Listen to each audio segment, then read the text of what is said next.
La educación ha cambiado a partir de ahora y para siempre. De verdad, el 2020 siempre será recordado como el año en que la educación y la tecnología finalmente se integraron en cualquier nivel escolar. Pero, ¿hasta dónde realmente debemos usar la tecnología? ¿Qué papel debe jugar en la educación? ¿Y debemos usarla para todos sin creer que habrá alguna consecuencia negativa en los estudiantes? Si quieres saber las respuestas a todas estas preguntas, te recomiendo que te quedes hasta el final de este video. Y es que no importa si eres padre, madre, tutor, estudiante o profesor, de alguna manera esta situación involucra tus actividades cotidianas y yo creo que te va a ser muy útil. Así que, comencemos.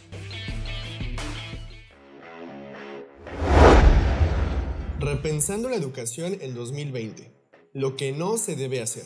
Las preguntas que acabo de hacer son bastante interesantes y sería muy útil conocer la respuesta, pero la verdad es que no hay muchas respuestas por ahí y no muchas personas que quieran dar una. Pero hace poco la UNESCO publicó un documento del que hablaré en este video. El documento de la UNESCO es una infografía realizada por la doctora en educación Tori Trust y te dejo el link en la descripción para que tú mismo puedas verlo. La finalidad del documento de la doctora Tori Trust es dar algunos consejos de lo que se debería hacer en esta educación virtual y a distancia y lo que no se debería hacer. Y es que en la situación actual muchas escuelas optaron por virtualizar las clases presenciales, es decir, pasar a los alumnos, al profesor y al pizarrón a un contexto digital. Ahora todas las clases son por videollamadas a través de plataformas como Google Meet o Zoom y los alumnos están entre 6 y 8 horas al día conectados sin parar. Y si agregamos las horas que toman para realizar las tareas que les piden en esas videollamadas, entonces tenemos alumnos que están entre 8 y 10 horas conectados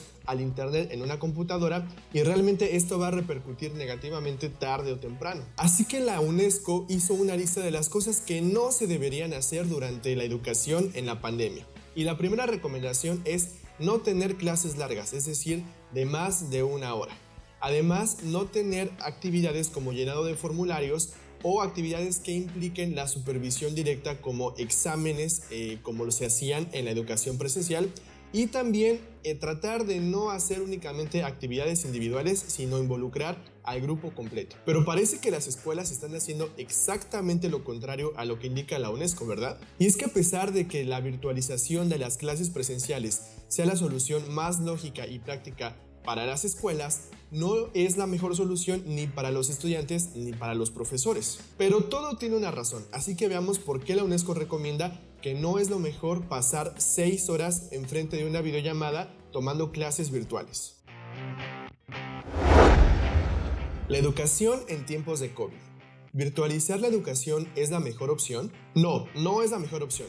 Al menos no en su totalidad. La UNESCO recomienda no tener más de 6 horas de videollamadas o videoreuniones porque resulta más agotador que cualquier cantidad de horas en clases presenciales. La primera razón es que en videollamadas no tenemos acceso a la comunicación no verbal, es decir, gestos, posturas, tono de voz y todo esto que expresan emociones y sentimientos y no necesitamos expresarlos verbalmente, pero en una videollamada el profesor únicamente tiene acceso a su lenguaje verbal y los estudiantes deben prestar muchísima atención en todas las palabras que se dicen durante la clase, así que esto resulta más agotador. La segunda razón es que las clases dependen completamente de una plataforma digital y también de si hay mucho ruido o mucha gente o muchas cosas a mi alrededor y esto distrae y es muy estresante tanto para el profesor como para los estudiantes. Y la verdad es que estando en casa es casi imposible no tener distracciones. La tercera razón es que cuando estamos en clases presenciales,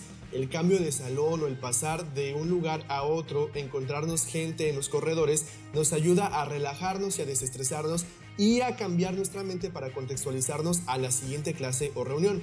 Pero cuando estamos en videollamadas, pasamos de una videollamada a otra sin ninguna clase de pausa que nos permita concentrarnos en la nueva reunión a la que vamos a entrar y esto resulta bastante cansado. La cuarta razón es que resulta muy estresante todo el tiempo estar observando a la gente de manera directa y a nosotros mismos. De hecho, psicológicamente es más estresante ver nuestras reacciones y nuestras emociones todo el día y sobre todo si estamos repletos de videollamadas en nuestro día va a ser muy agotador. La quinta razón es el silencio. Y es que en una clase presencial el silencio es necesario porque crea ritmo y suspenso en el discurso del profesor.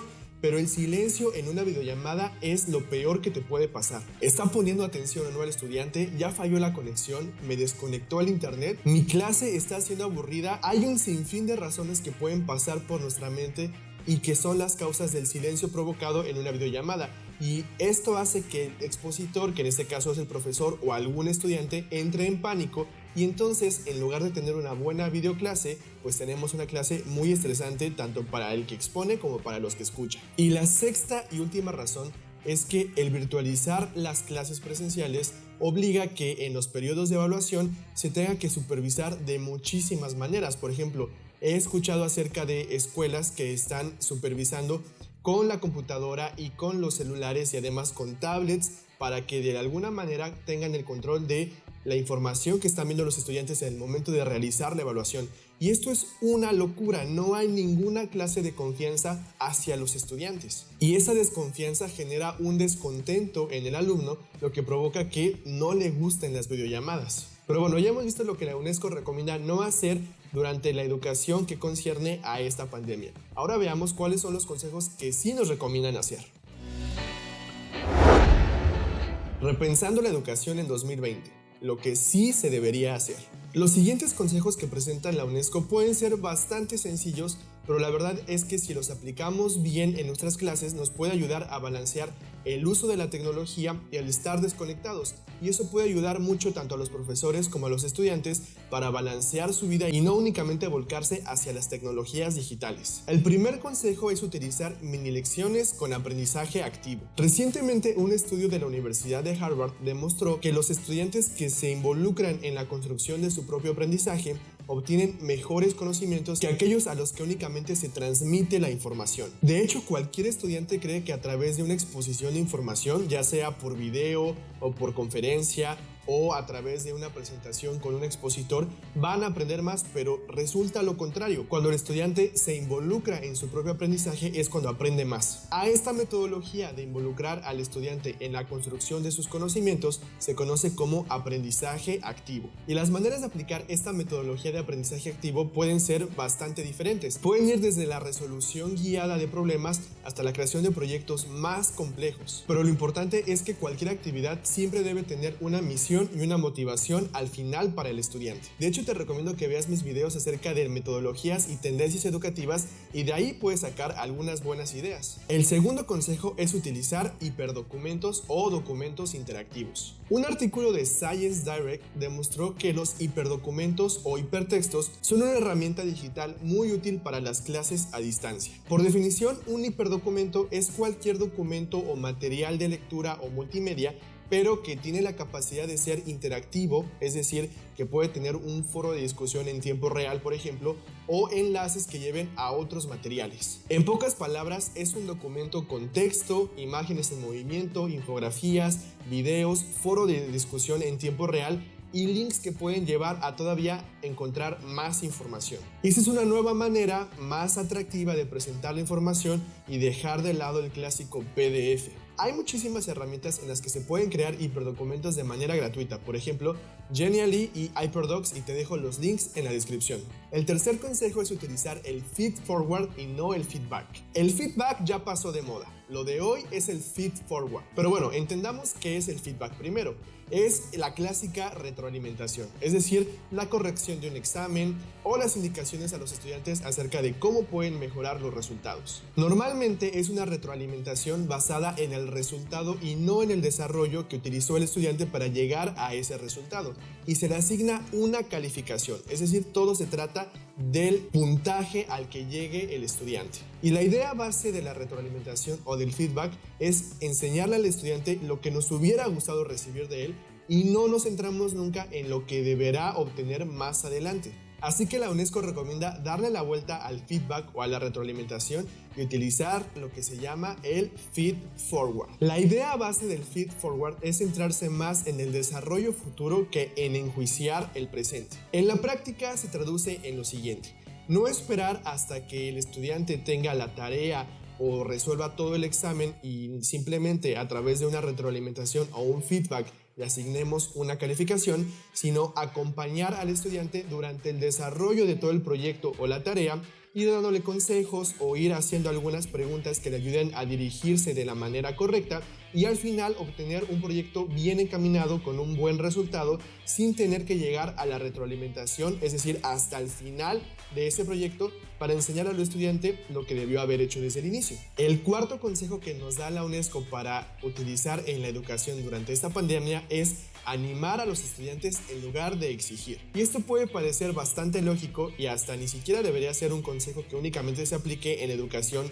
a distancia o virtual, pero de verdad es que en estos momentos de crisis los estudiantes necesitan más apoyo y ánimo que nunca. Las tasas de deserción de la educación desde secundaria, preparatoria y universidad están creciendo en todo el país y es momento de apoyar a los estudiantes. Así que la UNESCO recomienda que los docentes nos enfoquemos en ayudar a los estudiantes emocionalmente, es decir, que no les digamos que no pueden hacerlo, sino que no pueden hacerlo todavía. Tal vez les falta alguna herramienta o algún conocimiento por aprender. Enseñar a los estudiantes a lidiar con la frustración. Animar a los grupos a que trabajen en conjunto, que no están solos y no tienen que hacer todo individualmente, sino que son una comunidad. En nuestras clases enfatizar más en el desarrollo de los problemas que únicamente en el resultado y replantear los errores y las dificultades como oportunidades de aprendizaje. El quinto consejo es utilizar estrategias de aprendizaje universal. Y eso es para asegurar que todos nuestros estudiantes tengan las mismas oportunidades de aprender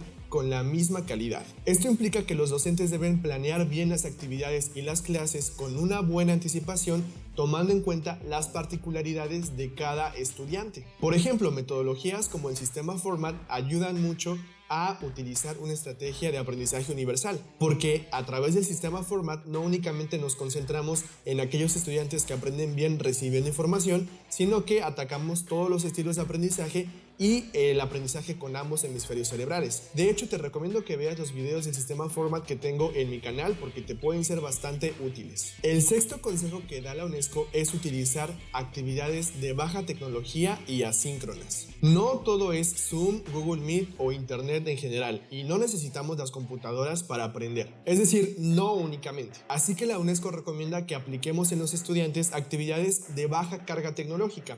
Es decir, experimentos caseros, lecturas, observaciones, expresiones artísticas, proyectos manuales y hay muchísimas más ideas que se pueden utilizar. Y esto aplica para todas las materias, desde las ciencias sociales, administrativas, matemáticas y ciencias exactas. Además, no todas las sesiones deben ser síncronas, es decir, no todo tiene que ser en tiempo real con el profesor y los estudiantes conectados al mismo tiempo. Los profesores pueden planear actividades y sesiones asíncronas y una clase bien planeada puesta en el aula virtual puede ser muy útil para los estudiantes porque así ellos organizan su tiempo, no están tanto tiempo pegados a las computadoras y únicamente pueden entrar para enterarse de la actividad y para regresar la actividad al profesor. Y el séptimo consejo que da la UNESCO es fomentar el aprendizaje por conexión y crear actividades sociales de aprendizaje. Esto es para permitirle a los estudiantes que aprendan de la vida real. Porque cuando los estudiantes están encerrados en una escuela durante 6 u 8 horas toda la mañana, se pierden de todo lo que hay en el mundo, cómo sus padres hacen compras o hacen pagos o viven la vida cotidiana. Estos momentos en casa pueden utilizarse para que los estudiantes platiquen con los vecinos o con sus padres y conozcan más acerca de sus ocupaciones y profesiones y realicen actividades que jamás podrían realizar estando en una escuela en clases presenciales. Por supuesto que cada actividad debe estar bien justificada y tener un objetivo educativo bien definido, pero la verdad es que es una muy buena oportunidad para tanto alejarse de la tecnología como aprovechar el estar en casa. Para terminar, puedo decir lo siguiente. La virtualización es claro que es la mejor solución y la más práctica para las escuelas, pero no es lo mejor ni para los estudiantes ni para los profesores. Al final de cuentas, pasar de 6 a 8 horas o 10 horas frente a una computadora repercutirá tarde o temprano negativamente en cualquier alumno o alumna. Así que los profesores debemos echar mano de todas las herramientas que tenemos a nuestro alcance y tomar la tecnología digital como una herramienta más y no como la base de la educación. Y bueno, con esto hemos terminado el video. Si te fue útil, compártelo, deja un like y puedes suscribirte a este canal porque constantemente estoy subiendo videos con temas relacionados a la ciencia y la educación. Yo soy Edrey y nos vemos en la próxima.